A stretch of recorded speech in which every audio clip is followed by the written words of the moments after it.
This month marks 3 years of our environmental series, Our Land. It's become a favorite for many of you during that time, thanks to its stunning video, and also thanks to environmental correspondent Laura Paskus. Laura, when you started Our Land, what did you want to do? Hi, Gene.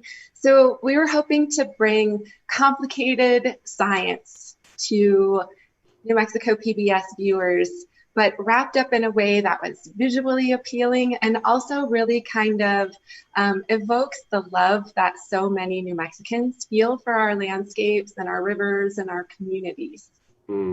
What's changed since you've been covering the environment with us? Attitudes, data, what's been different that you've discovered? Yeah, we've seen big flips on the political side of things, on the state level and the federal level, kind of opposite flips there when it comes to environmental policy. But we've seen a growing awareness of climate change.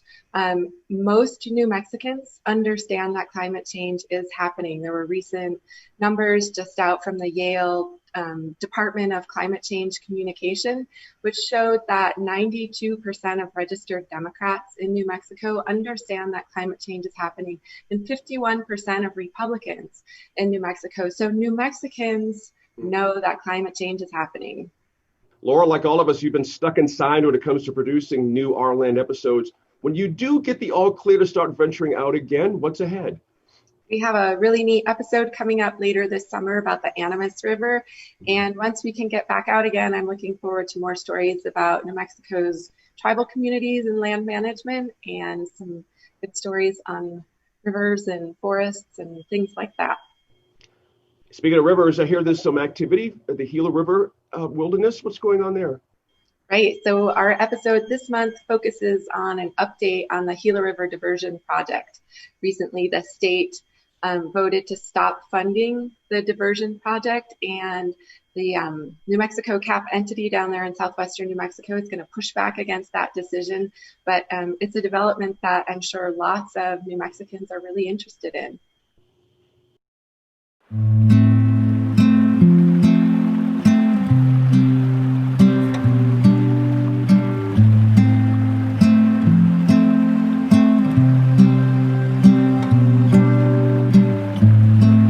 Director Ralph Schmidt-Peterson, the state of New Mexico voted in 2014, when I should mention you were not on the commission at that time, to greenlight the Gila Diversion Project and move forward with that.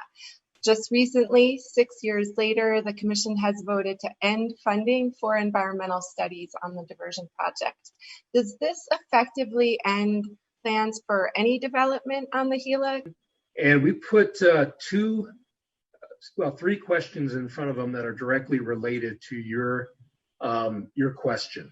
One was based upon the draft environmental impact statement that was published about 6 or 8 weeks ago, and their analysis of it and staff's, did they want the Interstate Stream Commission staff to continue working with the Bureau of Reclamation on that NEPA process?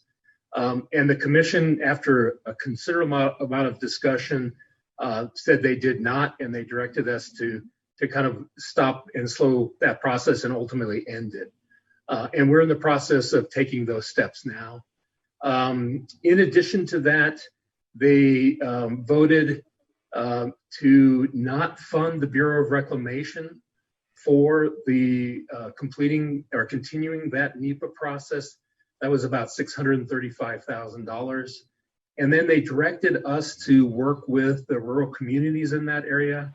And they highlighted the fact that having been in those areas, they saw a lot of the concerns and issues that a lot of the farmers and irrigators had, and they wanted us to continue working with them, but on what we call non-unit projects, which are projects that don't involve this exchange of Arizona Water Settlement Act water.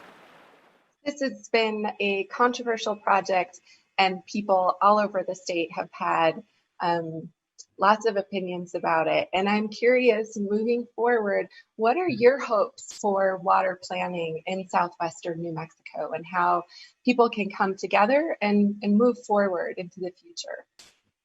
Well, Laura, it really has been a very contentious effort. And, I've been working on water issues in the state for 20 years now.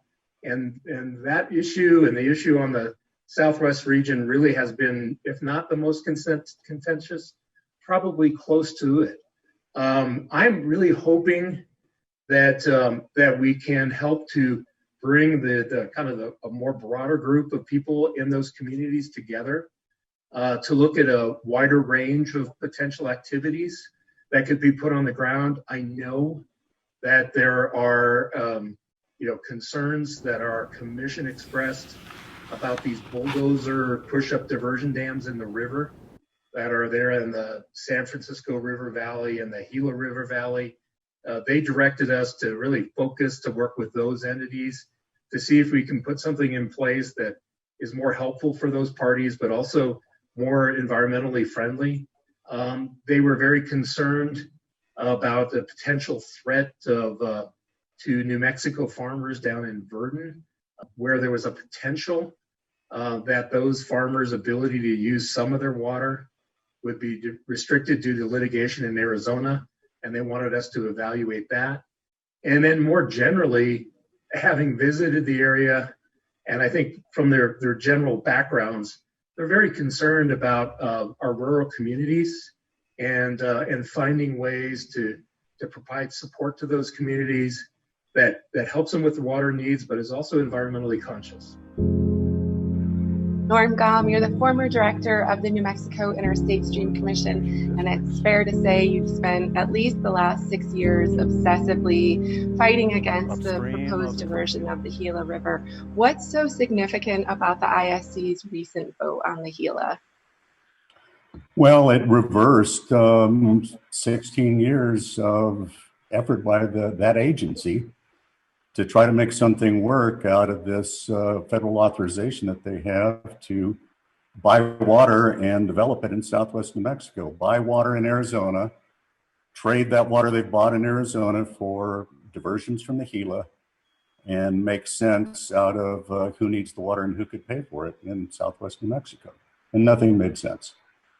People say, including the attorney for the New Mexico CAP entity, Pete Domenici Jr., I've heard people say that if New Mexico doesn't take advantage of this water, we lose it to Arizona, to other potential users. Can you talk about that? And can you talk about the water that was allocated to the state through the 2004 Arizona Water Settlements Act? Is that actually wet water that is flowing through the river? Theoretically, it is. I actually think it's maybe more similar to Virga. You can talk about it, you can think about it, and you might even be able to see it, but it is out of our grasp. This has been a very long project, a very expensive project, and a very lucrative project for attorneys, engineering firms, and some former state officials. Can you talk about how much money the state has already spent of this federal subsidy, where that money has gone, and who have been some of the winners and the losers along the way? Well, we can talk about the so-called winners first.